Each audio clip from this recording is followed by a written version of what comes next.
Hujambo na karibu katika taarifa zetu za habari za asubuhi ya leo tarehe 1 mwezi wa 5 mwaka wa 2026. Ndugu mpendwa msikilizaji na mtazamaji, kama ni mara yako ya kwanza kufuatilia habari kupitia Kongo Post News, hakikisha una subscribe, una like, una comment, pia una share na mtu mwingine banasema unajiabone, una comment, vile vile una partage. Lango jina ni Ite George Idi, nikiendelea kutangazia matukio mbalimbali toka mashariki mwa nchi ya Jamhuri ya Kidemokrasia ya Kongo.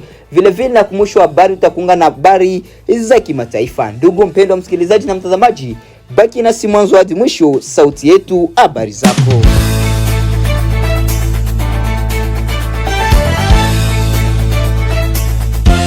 Katika eneo la Jugu mkoani Ituri, mashariki mwa Jamhuri ya Kidemokrasia ya Kongo, hali ya usalama imeendelea kuwa tete kufuatia mashambulizi mapya yaliyosababisha vifo vya takriban watu 9 katika vijiji kadhaa vya Mambisa. Kwa mujibu wa vyanzo vya ndani na mashuhuda wa tukio hilo, mashambulizi hayo yalifanyika usiku wa kuamkia siku za hivi karibuni, ambapo watu wenye silaha walivamia vijiji kwa ghafla na kuanza kushambulia raia. Wakazi wengi walikimbia makazi yao kwa hofu ya maisha yao, huku wengine wakijeruhiwa vibaya.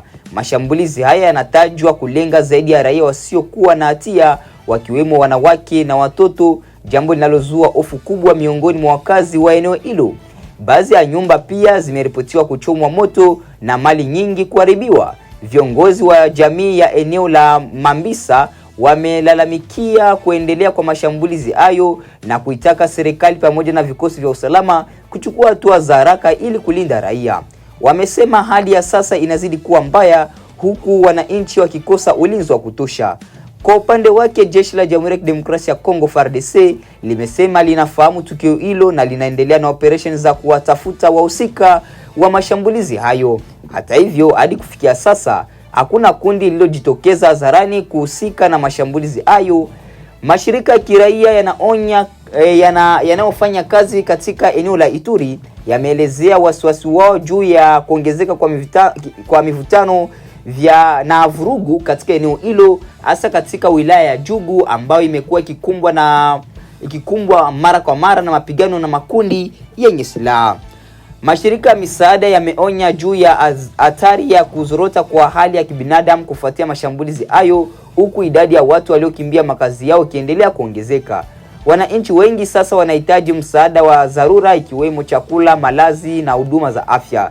Serikali ya Kongo pamoja na wadau wa kimataifa wamekuwa wakihimizwa kuongeza juhudi katika kurejesha amani katika eneo la Ituri, jambo ambalo linaendelea kukumbwa na migogoro ya silaha kwa mara katika miaka mingi sasa.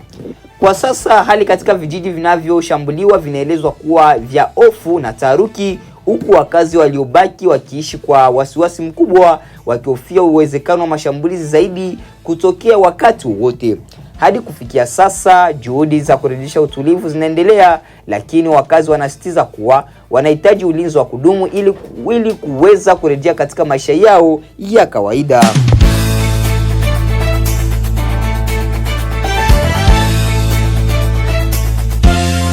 Usafiri na uchumi katika eneo la Walikale mkoani Kivu Kaskazini, mashariki mwa nchi ya Jamhuri ya Kidemokrasia ya Kongo umeathirika vibaya kufuatia kuporomoka kwa daraja la Chabakungu, tukio lililotikisa kabisa mawasiliano kati ya barabara kuu ya taifa nambari 3 maarufu kama route numero 3.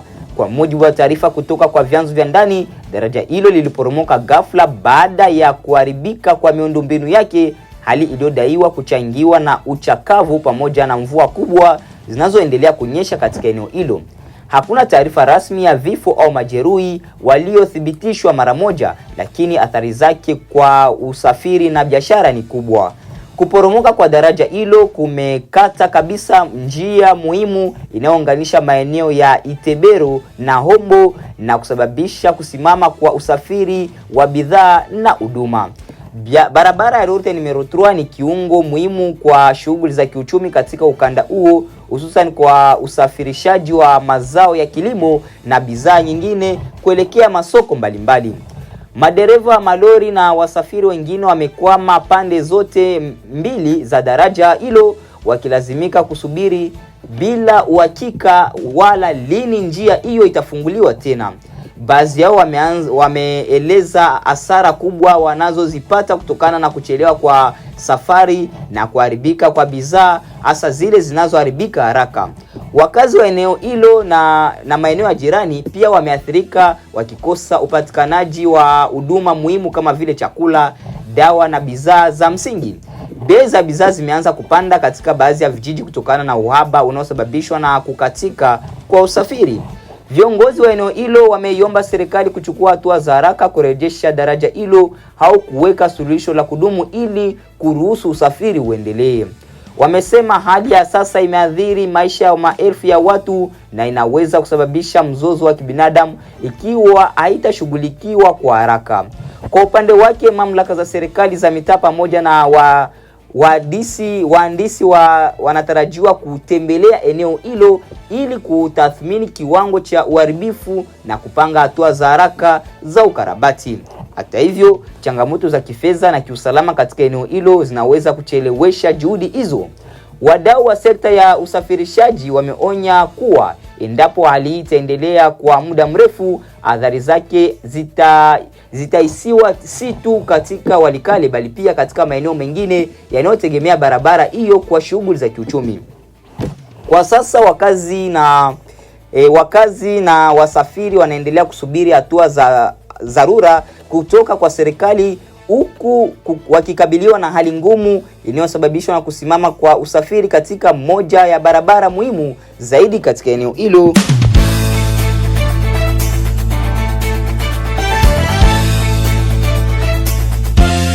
Katika mji wa Kisangani ulioko mashariki mwa nchi ya Jamhuri ya Kidemokrasia ya Kongo, mamlaka za kijeshi zimefungua uchunguzi dhidi ya maafisa 4 wa polisi wanaotuhumiwa kuhusika katika tukio la kutoroshwa kwa wafungwa waliokuwa wakisubiri hukumu yao kutoka mahakama ya kijeshi.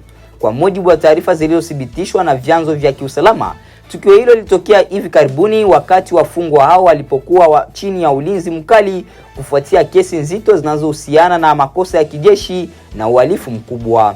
Inadaiwa kuwa polisi hao 4 walishirikiana kwa namna moja au nyingine ili kuwezesha kutorosha wafungwa hao, jambo ambalo linazua taharuki na maswali mengi kuhusu usalama wa magereza na uaminifu wa baadhi ya vyombo vya dola. Mashahidi wa eneo hilo wanasema kulikuwa na mienendo isiyo ya kawaida kabla ya tukio hilo, ikiwemo ulinzi kulegezwa katika baadhi ya maeneo ya gereza. Wengine wanadai kuwa kulikuwa na mawasiliano ya siri kati ya baadhi ya askari na watu wa nje, hali inayozidisha tuhuma za ushirikiano wa ndani katika mpango huo wa kutorosha kwa wafungwa hao. Jeshi kupitia mahakama ya kijeshi imechukua hatua za haraka kwa kuwakamata maafisa hao 4 wa polisi na kuwafikisha mbele ya vyombo vya sheria. Kesi yao tayari imeanza kusikilizwa huku pande wa mashtaka ukisitiza kuwa kuna ushahidi wa kutosha unaonyesha uzembe au ushiriki wa moja kwa moja na maafisa hao katika tukio hilo. Kwa upande wake, uongozi wa polisi katika eneo la Kisangani umelaani vikali tukio hilo, ukisema kuwa linaharibu taswira la taasisi hiyo ambayo ina jukumu ya kulinda raia na kuhakikisha sheria zinafuatwa. Viongozi hao wameahidi kushirikiana kikamilifu na vyombo vya sheria ili ukweli ujulikane na wahusika wote waajibishwe bila kujali vyeo vyao. Wachambuzi wa masuala ya usalama wanasema tukio hili linaonyesha changamoto kubwa zinazokabili taifa katika kuimarisha mifumo ya haki na usalama, hasa katika maeneo yenye historia ya migogoro. Wanasitiza umuhimu wa kuimarisha nidhamu, uwajibikaji pamoja na ufuatiliaji wa karibu wa maafisa wa usalama ili kuzuia matukio kama haya yasijirudie. Wananchi wa Kisangani kwa upande wao wanaonyesha wasiwasi mkubwa kufuatia tukio hilo, wakihofia kuwa kutoroka kwa wafungwa kunaweza kuhatarisha usalama wa mji. Wamezitaka mamlaka kuchukua hatua kali na za haraka ili kuhakikisha wahalifu waliotoroka wanakamatwa na kurejeshwa gerezani. Hadi kufikia sasa, juhudi za kuwatafuta wafungwa hao waliotoroka zinaendelea, huku vikosi vya usalama vikipelekwa katika maeneo mbalimbali ya jiji na viunga vyake. Mamlaka zimewahimiza wananchi kushirikiana kwa kutoa taarifa yoyote inayosaidia katika kuwatafuta wahusika. Kwa ujumla, Tukio hili limeibua mjadala mpana kuhusu uadilifu wa ndani ya vyombo vya usalama na umuhimu wa kuimarisha mifumo ya haki nchini Jamhuri ya Kidemokrasia ya Kongo. Serikali inatarajiwa kuchukua hatua madhubuti ili kurejesha imani ya wananchi na kuhakikisha sheria inasimama bila kuyumba.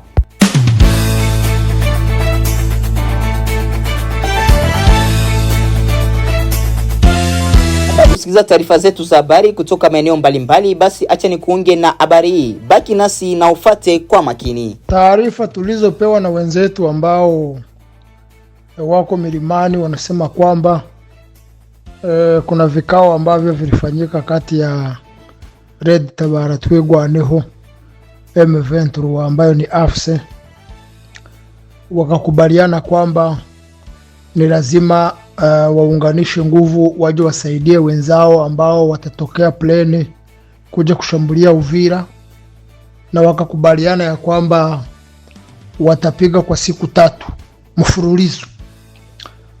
Wasipofanikiwa kuingia Uvira, wale watakao shuka kutoka vilimani ndo watapiga nao siku 3 mfululizo mpaka waingie Uvira. Hizo ndizo habari ambazo tumezipata.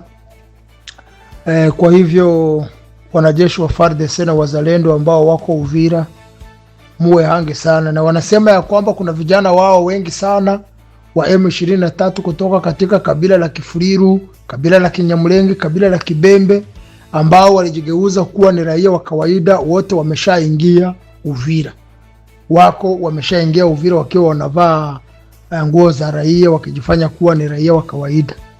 Wengi wameshaingia sana. Sana wanasema kwamba taarifa zinasema kwamba sana ni vijana wa Kifuliru ndio waliingia Uvira kwa wingi, na hawa wanangoja wakati wenzao watakapoanza mashambulizi, basi watapata silaha kutoka kwa wenzao ambao wanajifanya kuwa ni wanajeshi wa FARDC, wanajifanya kuwa ni wazalendo, kumbe ni wasaliti, wanatumika pamoja na M23. Wao ndio watawapa bunduki ambazo zitawasaidia kuweza kukamata Uvira kwa urahisi. Wamesema ya kwamba mashambulizi wameyapa siku 6. Wale watakaotoka plane, watakaoshuka kutoka plane kuingia Uvira watapiga siku 3 mfululizo. Wasipofanikiwa kuingia Uvira, basi wenzao watakaotoka milimani nao watapiga siku 3 mfululizo ili waingie Uvira, na watakapoteka Uvira wataongoza mara moja mwendo kuelekea Bujumbura kwenda kupiga pia Bujumbura. Hizo ndizo habari ambazo tunaendelea kuzipokea na ni habari za kweli. Umesikia kwamba Red Tabara tayari wameshaonekana wakiwa wengi sana kule Magunda. Wameonekana wakiwa wengi sana kwa mamia. Raia wa huko wameshuhudia, jumbe tumeshazipata. Na ni kweli. Na mikutano ambayo pia ilifanyika kule juu yote inakuja ikiungana na ile mikutano ambayo ilifanyika Goma na Rwanda ya kusema ya kwamba ni lazima watumie nguvu ili waweze kukamata Uvira, kwa sababu mikutano ya jana na leo huko Goma ya MONUSCO pamoja na waasi wa M23 inasisitiza kwamba lazima mapigano yasitishwe, M23 waweze kutoka katika maeneo yote walioyakamata kama vile walivyokubaliana Washington na Doha, ili waweze kwenda ambako wataandaliwa ili wachungiwe usalama, lakini watoke kwenye hayo maeneo ili serikali iweze tena kurejea katika maeneo ambayo yamo mikononi mwa M23 kwa leo. Na hayo wanasema ya kwamba iwapo M23 itarudi nyuma, inasemekana kwamba wao ni Wanyarwanda ambao watarudi nyuma. Basi Wanyarwanda watakaporudi nyuma, sasa hawa Wakongomani ambao wamesha saliti nchi yao wakawa upande wa Wanyarwanda, wao wataenda wapi? Ndio maana wanataka wakamate Uvira ili wafungie serikali nyuma sana, ili kutoka Uvira na kutoka Bukavu na Goma kwao pawe na makubaliano makubwa sana ambayo yataishurutisha serikali iweze kuwaingiza ndani ya jeshi la taifa. Yaani wale Wanyarwanda tena warudi tena kuingia ndani ya jeshi la taifa wakiwa Wafuliru, wakiwa Wabembe, wakiwa Wanyamulenge, wakiwa Wamushi, wakiwa vijana wa Kongo, lakini wenye ideology ya Kinyarwanda, wenye fikra za Kinyarwanda, wenye mawazo ya Kinyarwanda, ambao watakuwa wanatumikia faida za Rwanda. makati wao ni wanajeshi wa FARDC, kama vile ilivyokuwa katika nyakati za Kabila, ambapo kila wakati alikuwa anaingia kwenye meza za mazungumzo na makundi yenye kubeba silaha kinyume cha sheria, na hayo makundi yalikuwa tayari yana fikra za Kinyarwanda. Ndio hawa mnawasikia kwamba majenerale, wanasiasa, vijana, raia, wanamgambo wote wanatumikia serikali ya Rwanda kwa sababu ndio iliyowatengeneza. Kwa hivyo ni lazima watu wa Uvira wawe macho, waangalie sana na wachunguze sana wanaoingia na wanaotoka, kwa sababu adui halali na anatafuta njia zozote ili aweze kuingia Uvira na shabaha yake Red Tabara ziweze kushuka ili ziweze kushambulia Bujumbura. Basi Bujumbura ikishambuliwa, wakazi wa Uvira watakuwa kwenye hatari kubwa sana. Yaani sio Uvira tu, mpaka Baraka na Fizi watakuwa kwenye hatari kubwa sana, ambapo hivi vita vinaweza vikageuza sura na kuweza kuwa watu wengi, kushinda hata na wale ambao M23 iliwaua wakati iliuteka mji wa Uvira kwa zaidi ya miezi 2. Kwa hivyo ndugu zangu, hizo ndizo taarifa ambazo zimetokea, tena ni za kweli na ni za kuaminika.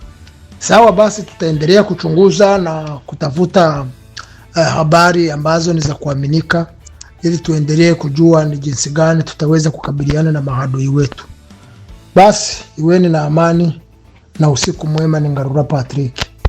Baada ya kusikiliza taarifa zetu za habari kutoka mashariki mwa nchi ya Jamhuri ya Kidemokrasia ya Kongo, basi acha ni kuunge moja kwa moja na habari za kimataifa.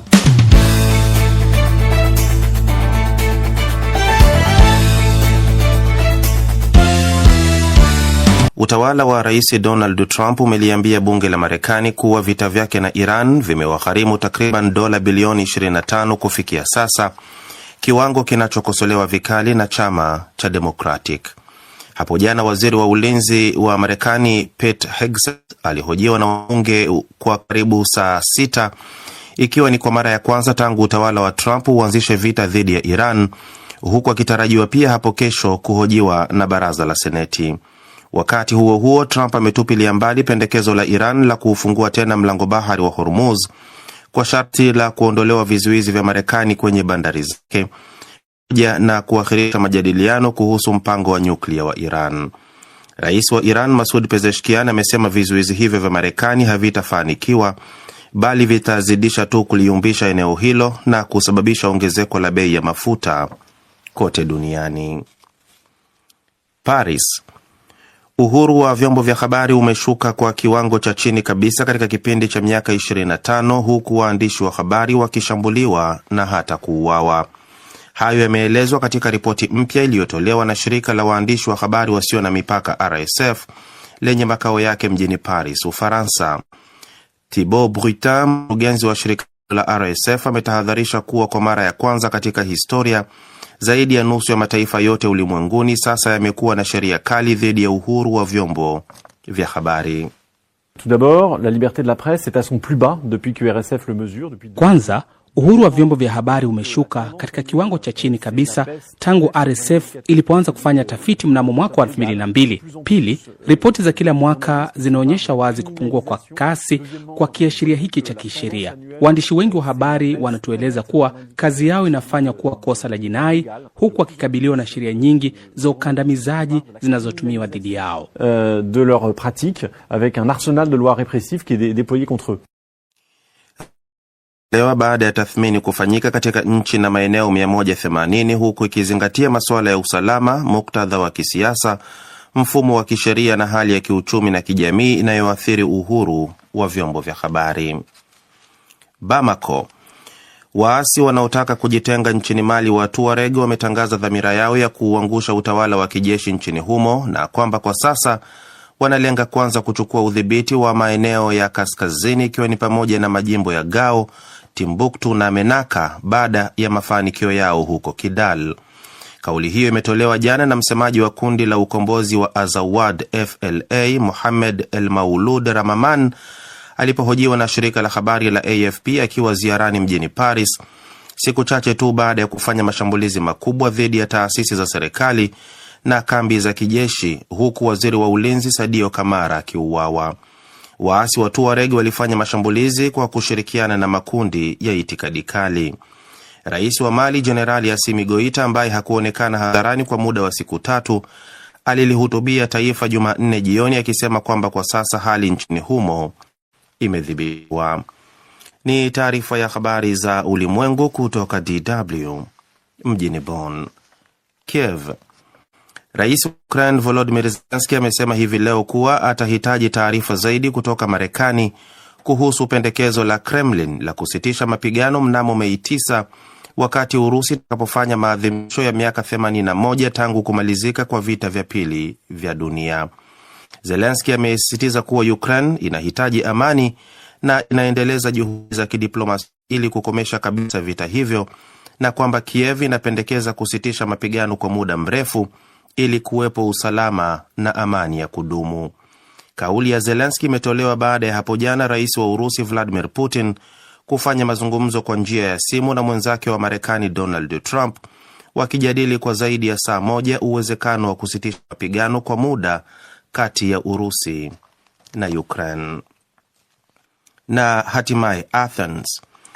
Waandaaji wa msafara wa boti ya flotilla uliobeba wanaharakati wanaounga mkono Palestina waliolenga kuvunja kizuizi cha Israel dhidi ya Gaza wamesema hii leo kuwa boti zao zimezingirwa na boti za kijeshi za Israel. Msafara huo unaojumuisha boti zaidi ya 50 uliondoka katika wiki za hivi karibuni kutoka Marseille nchini Ufaransa, Barcelona nchini Uhispania na Syracuse huko Italia.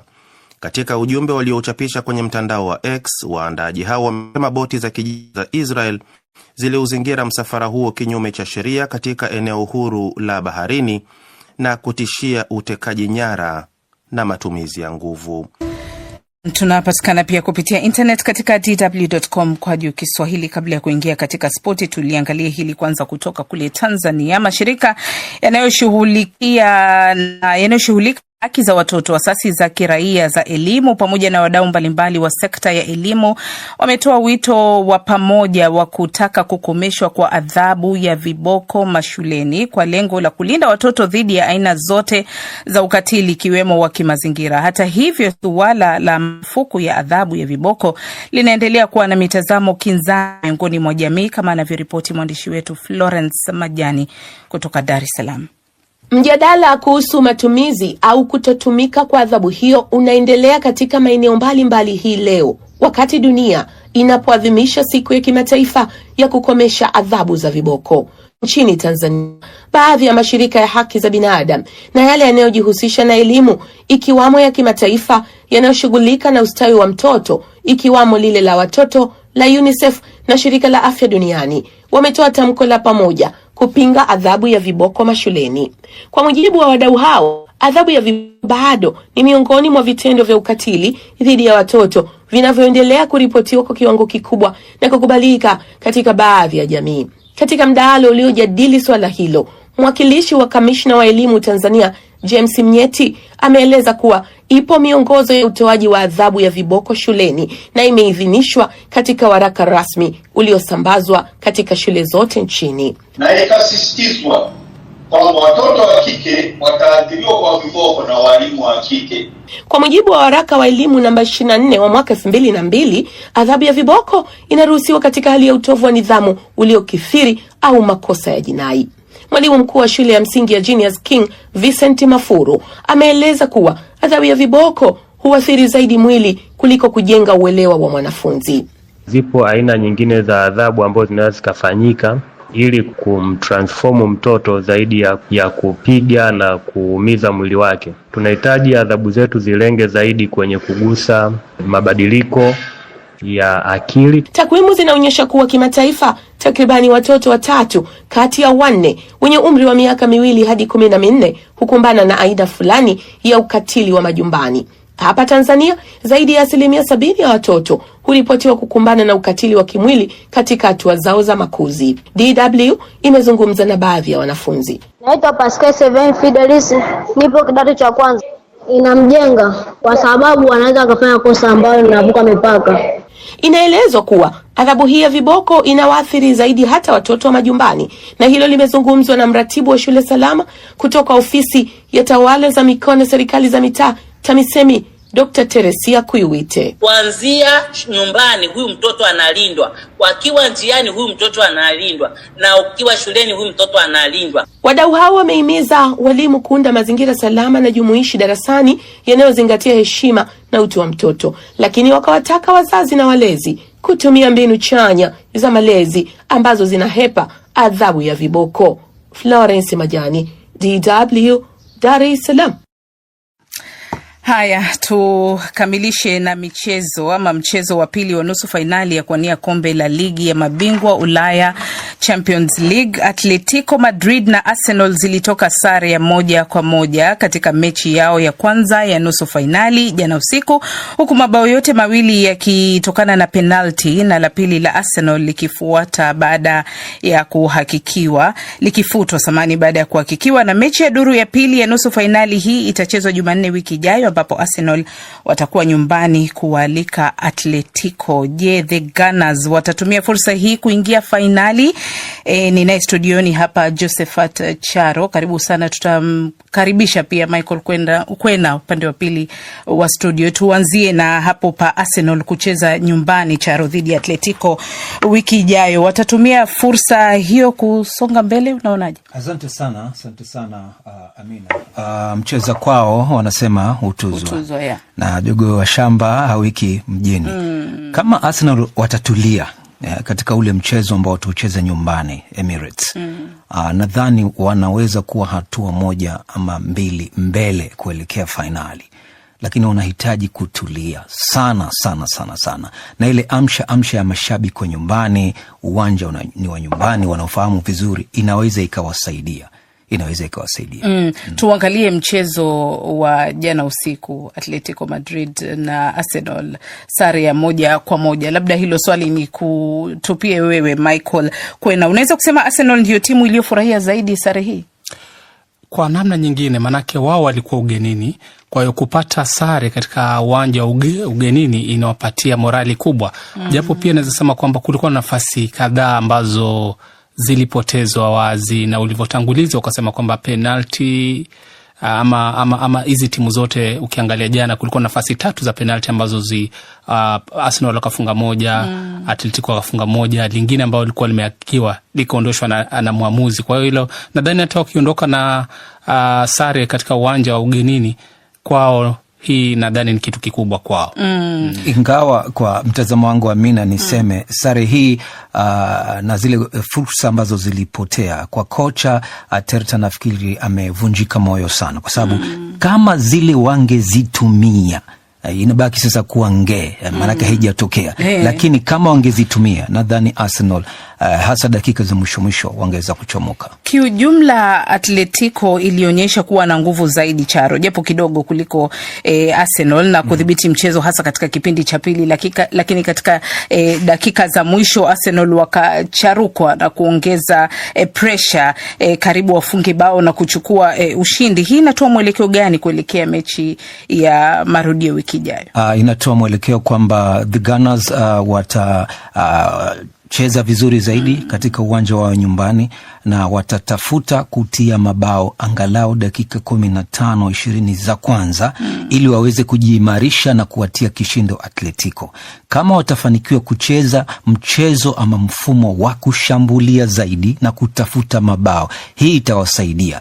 Lakini wasio wanacheza nyumbani alafu Arteta akaamua kutumia mfumo wa kujilinda zaidi na kupaki basi. Akitumia mfumo huo, nafikiri huu mfumo unaweza ukamponza.